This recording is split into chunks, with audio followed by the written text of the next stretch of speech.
YouTube channel official iNews dan nyalakan lonceng.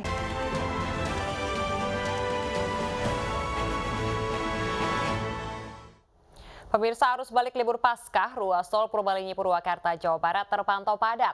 Kepadatan didominasi oleh kendaraan pribadi. Arus kendaraan di kilometer 79 tol Purbalenyi dari Bandung menuju Jakarta terpantau padat malam ini. Tak jarang lalu lintas tersendat beberapa waktu. Kepadatan arus kendaraan terlihat usai warga ibu kota selesai berlibur di libur panjang pasca berakhir. Kendaraan besar seperti bus angkutan umum dan truk pengangkut barang membuat arus bertambah padat.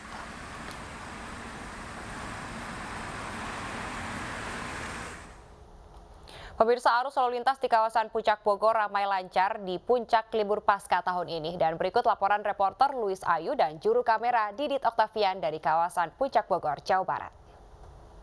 Ya pemirsa, arus balik libur panjang Paskah diprediksi memang tadi pada sore hari tadi memang jalur wisata Puncak Bogor di sejumlah titik melalui kawasan wisata sempat mengalami kepadatan. Namun pihak kepolisian berhasil mengurai kepadatan tersebut, di mana pihaknya telah memberlakukan sistem one way selama 5 jam di jalur puncak menuju Jakarta sejak siang tadi dimulai pukul 1 siang hingga pukul 5 sore hari tadi.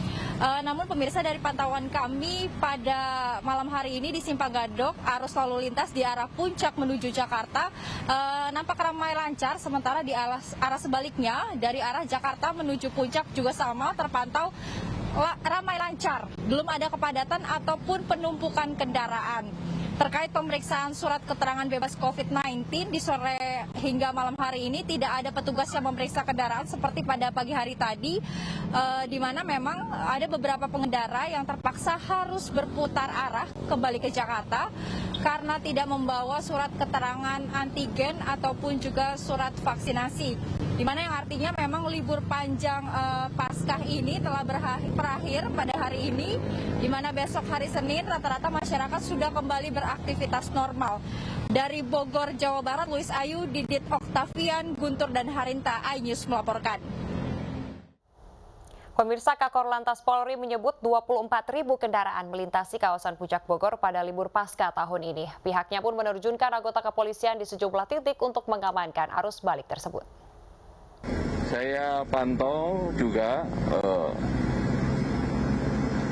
pemudik ini hari ini yang balik ke Jakarta lebih kurang 24.000 ya.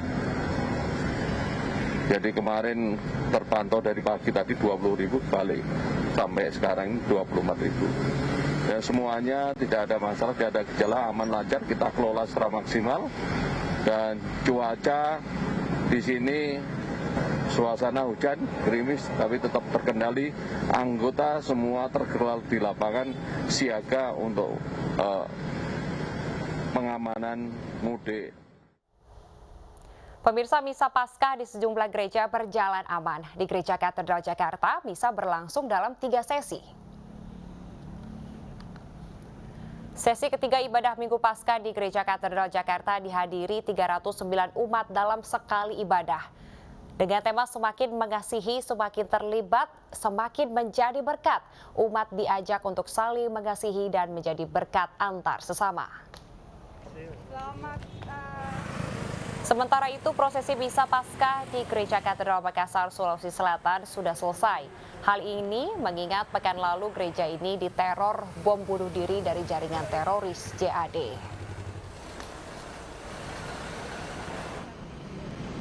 Untuk misa perayaan Paskah di Gereja Katedral Makassar, Sulawesi Selatan berlangsung aman. Ibadah yang berjalan dalam beberapa sesi juga dijaga aparat TNI Polri dan seluruh jemaat harus diperiksa terlebih dahulu.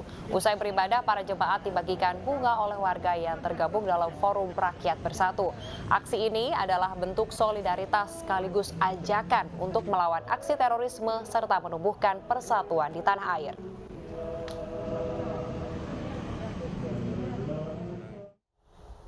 Pemirsa, Kapolri Jenderal Listio Sigit Prabowo mengunjungi Gereja Betel Indonesia di kawasan Fatmawati, Jakarta Selatan. Kedatangan Kapolri didampingi Kapolda Metro Jaya dan jajarannya. Kapolri tiba di Gereja Bethel Indonesia sekitar pukul 5 sore. Kegiatan ini merupakan bagian dari rangkaian kunjungan Kapolri meninjau ibadah Paskah di sejumlah gereja. Seluruhnya berjalan dengan lancar.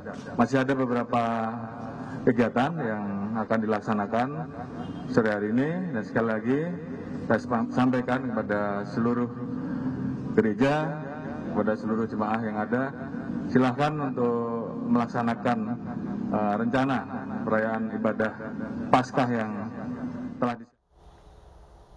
Pemirsa, sepekan menjelang bulan Ramadan, tempat pemakaman umum ramai dikunjungi penziarah. Tradisi sebelum Ramadan ini dilaksanakan untuk mendoakan keluarga yang telah meninggal. Gue ke situ dulu kali ya. Lu mau di sini apa? Sepekan jelang bulan Ramadan, sejumlah tempat pemakaman umum mulai ramai dikunjungi peziarah. Seperti di TPU Karet Tengsin, Jakarta, keramaian terjadi mulai di pintu masuk TPU, tempat di mana para pedagang bunga dan makanan menjajakan barang dagangannya. Ramainya warga yang memanfaatkan akhir pekan untuk berziarah membuat area pemakaman menjadi padat. Namun demikian, tidak terlihat adanya pembatasan peziarah oleh pengelola TPU. Warga pun tetap berinisiatif untuk tetap menerapkan protokol kesehatan saat berziarah. Sebentar lagi kan kita bulan Ramadan, masuk ke bulan Ramadan, jadi udah jadi adat istiadat kita ya. Di keluarga itu biasanya sebelum masuk ke bulan puasa kita nyekar dulu. Kebetulan saya dengan istri sih hari ini, berdua aja. Seperti biasa sih, protokol kesehatannya aja. Yang penting pakai maskernya, terus sama bawa hand sanitizer minimal, itu aja sih. Para peziarah juga memadati tempat pemakaman umum Perumpung Cipinang Besar Utara, Jakarta Timur. Mereka datang untuk mendoakan keluarganya yang telah meninggal. Para peziarah juga berharap bisa menambah iman dan mengingatkan diri kepada Yang Maha Kuasa. Dari Jakarta, Tim Liputan iNews melaporkan. Pemirsa, Partai Golkar dan Partai Persatuan Pembangunan atau P3 sepakat membentuk Tim Rencana Program Jangka Panjang atau RPJP. Tim ini akan menyusun program tahun 2025 hingga 2045 untuk keberlanjutan pembangunan bangsa dan negara yang berasal dari partai politik. Undang-undang Pilkada, penanganan COVID-19 hingga masalah perekonomian menjadi pembahasan dalam pertemuan Ketua Umum Partai Golkar Erlangga Hartarto dan Ketua Umum Partai Persatuan Pembangunan Suharso Monoarfa. Pertemuan yang digelar di kantor DPP Partai Golkar ini menjadi silaturahmi politik antara Partai Golkar dan P3. Kedua tokoh politik tanah air ini juga bersepakat membentuk Tim Rencana Program Jangka Panjang atau RPJP 2025 hingga 2045 yang akan merumuskan keberlanjutan pembangunan. Kita melihat bahwa pentingnya keberlanjutan pembangunan tidak hanya dari program pemerintah tetapi juga kesamaan politik. Partai Golkar dan P3 sama-sama kita partai nasionalis religius di tengah. Sehingga tentu ini kita akan melihat bahwa kesinambungan adalah kunci kemajuan daripada bangsa.